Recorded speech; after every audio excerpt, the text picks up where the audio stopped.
Halo, halo bukan shalom tapi sama aja itu mah cuman pembuka aja. Tapi kalau misalkan saya bilang assalamualaikum, salah gak ya? Nggak salah juga sih, karena sebenarnya itu cuman beda bahasa aja. Hafenu shalom aleihim, assalamualaikum tuh benar-benar persis artinya sama. Cuman kalau orang Kristen yang tinggal di Arab juga ngomongnya pasti assalamualaikum lah. Masa pakai bahasa lain? Tapi kalau sapaan itu nggak terlalu kontroversial. Yang kontroversial sekarang adalah teknologi baru yang disebut AI. AI itu artinya Artificial Intelligence atau kecerdasan buatan. Buat Bapak Ibu, teman-teman sekalian semua, kalau orang pakai AI, sesat gak?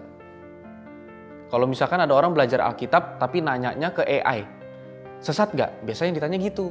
AI itu kan satu teknologi yang pinter, sampai salah satu AI yang terkenal itu namanya ChatGPT. ChatGPT itu kita bisa tanya apapun, resep masakan. Kita tinggal nanya, cara memasak rendang. Dia langsung kasih, bumbunya ini, caranya begini. Padahal dia nggak ada operator, nggak ada orang. Itu suatu kecerdasan mesin yang terus-menerus belajar.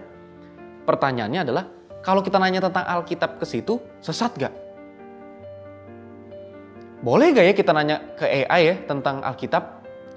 Atau jangan-jangan orang Kristen harusnya jangan pakai AI begitu. Kalau mau nanya udah ke pendeta aja. Kalau nanya ke AI itu jangan-jangan sesat. Terus pertanyaan selanjutnya, nanti yang AI itu kan pasti yang bikin kan orang IT, orang komputer. Dia doktrinnya apa tuh? Kalau dia ternyata doktrinnya karismatik, pasti jawabannya arahnya karismatik nih. Kalau kita nanti dia doktrinnya orang Katolik, jangan-jangan jawabannya orang Katolik. Atau dia orang ateis? Waduh, nanti bisa disesatin isinya jawabannya ateis tuh. Nah, sederhananya, kok ada sih kecerdasan buatan yang bisa ngejawab banyak pertanyaan?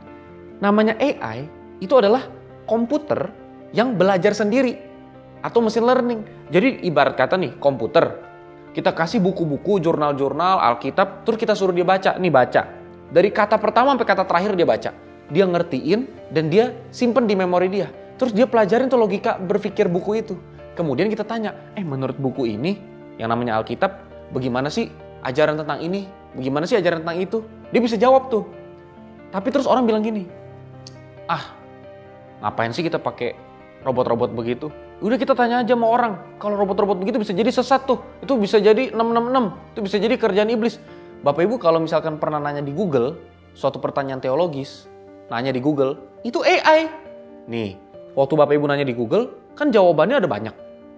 Tapi halaman satu yang nentuin dari artikel itu, artikel mana yang muncul jadi halaman 1 di ranking 1, itu AI yang nentuin. Bukan ada administrasinya yang kayaknya dia nanyanya begitu kita keluarin ini deh. Enggak, itu yang nentuin AI. Jadi kalau Bapak Ibu nanya nih misalkan, apakah penulis kitab Yohanes adalah Yohanes Pembaptis? Tentu bukan. Tapi kalau Bapak Ibu nanya begitu, terus muncul jawaban di Google, itu AI yang ngasih susunan jawabannya. Jadi AI itu dari zaman dulu udah ada. Cuman zaman sekarang lagi terkenal aja. Jadi kalau Bapak Ibu sering nanya di Google, itu yang ngasih susunan AI. Memang nanti tulisan di dalamnya itu ditulis sama orang pertanyaannya. Kalau orang kan bisa subjektif. Bisa aja orang itu udah punya pemahaman dasar, punya premis, punya doktrin. Kalau AI, dia nggak punya doktrin. Dia emang kagak punya agama. AI kan cuma robot. Tapi uniknya ya, ada satu pertanyaan yang aku coba tanyain ke AI. Menarik tentang Alkitab. Pertanyaan yang sebenarnya bikin banyak kekristenan tuh terpecah belah. Bahkan bikin teologi yang aneh-aneh.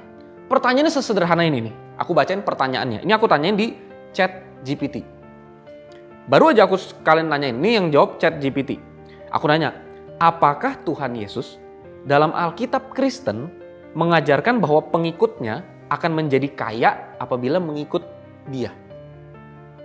Kan beberapa atau mungkin bahkan sebagian besar orang Kristen percaya bahwa kalau mengikut Tuhan, kita tuh bakal dapat berkat, bakal dapat kekayaan. Kekayaan bangsa-bangsa akan dilimpahkan. Maksudnya ya, kita tuh kalau udah kena model begitu, kita nggak perlu berdebat. Bahkan ibarat kata, AI yang robot yang nggak punya roh aja nih, bisa jawab begini. Ini jawaban AI nih ya. Dalam Alkitab Kristen, Tuhan Yesus tidak mengajarkan bahwa semua pengikutnya akan menjadi kaya secara materi apabila mengikutnya. Sebaliknya, dia menekankan pentingnya kesederhanaan, mengasihi sesama, dan fokus pada hal-hal rohani. Dalam banyak ayat, Yesus justru menekankan tentang kekayaan rohani seperti kerajaan Allah, kebenaran, keadilan, dan kasih.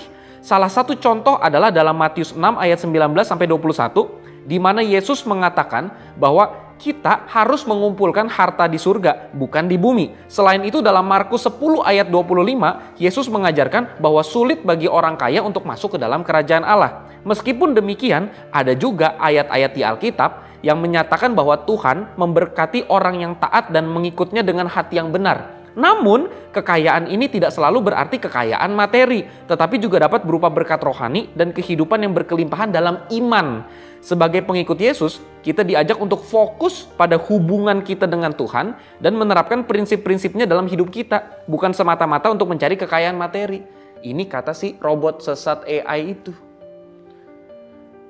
Jadi lucunya kalau ada orang bikin ajaran aneh-aneh, kita sekarang udah punya salah satu pembanding. Pembanding bukan rujukan. Jadi bukan apa-apa kita nanya sama dia, tapi pembanding itu adalah misalkan kita ada kebingungan tentang satu teologi tertentu. Contohnya teologi yang tadi. Sebenarnya ikut Tuhan Yesus tuh kok dulu saya ngertinya saya bakal diberkatin, Tuhan itu baik, saya bakal dikasih berkat bangsa-bangsa dikasih kepada saya, Tuhan bilang ujilah aku. Atau mungkin kalimatnya bukan begitu. Saudaraku, Tuhan berkata ujilah aku. Saudara percaya, saudara punya iman. Kalau saudara percaya, ujilah. Kalau saudara tidak memberikan perpuluhan, coba saudara lihat, apa hasilnya pada bisnis saudara? Dibolongin pundi-pundinya sama Tuhan. Tapi kalau saudara memberikan perpuluhan dan persembahan saudara, waduh, tingkap langit dibukakan. Kata Tuhan, ujilah aku. Kalau saudara memberikan perpuluhan, apakah Tuhan tidak membukakan tingkap-tingkap langit dan memberikan berkat kepadamu? Ya, kalau misalkan ada yang ngomong begitu dan segala macam, kita berpikir, kalau begitu mengikut Tuhan udah pasti kaya dong ya. Ya kalau gitu memberikan persepuluhan harus pasti kaya dong ya. Kita punya pembanding. Kita bisa tanya sama pendeta kita, bisa baca Alkitab sendiri. Tapi dengan adanya tambahan satu alat baru yang namanya AI atau kecerdasan buatan artificial intelligence ini, kita tanya, kalau menurut kamu robot, anggap aja robot ini seperti pembanding seperti Google, tapi sederhananya dia tuh tidak memberikan artikel yang panjang, dia hanya memberikan kesimpulan yang pendek. Tapi salah satu kesimpulan itu tadi ini, dia menjelaskan di satu sisi Tuhan nggak menekankan kekayaan materi kalau mengikut dia, justru kebalikannya. Tuhan bilang fokus, jangan cari dunia dan segala macam. Tapi di sisi lain memang juga ada ayat yang menekankan bahwa kalau orang yang taat dan mengikuti kehendak Tuhan akan diberkati. Diberkati dalam artian apa? Kata AI loh. Diberkati bukan dalam arti kekayaan materi, tapi hidup berkelimpahan dalam iman. Artinya kalau AI yang robot dan bodoh dan sesat ini aja paham, betapa luar biasanya hari ini secara teknologi kita bisa lebih banyak pertanyaan-pertanyaan kita terjawab. Dan ini menyelesaikan banyak perdebatan dan perbedaan teologi antar pemahaman Alkitab. Kalau misalkan kita punya tafsir A, tafsir B, tafsir C, kita tanya aja sama ChatGPT sebagai pembanding. Tapi kemudian pertanyaannya, etis gak ya kalau misalkan pendeta diganti AI aja Pak, pendeta pada sesat Pak, ganti AI aja semua pendeta Pak. Nah itu akan kita bahas di episode yang kedua. Sampai ketemu di episode yang kedua, Tuhan Yesus memberkati.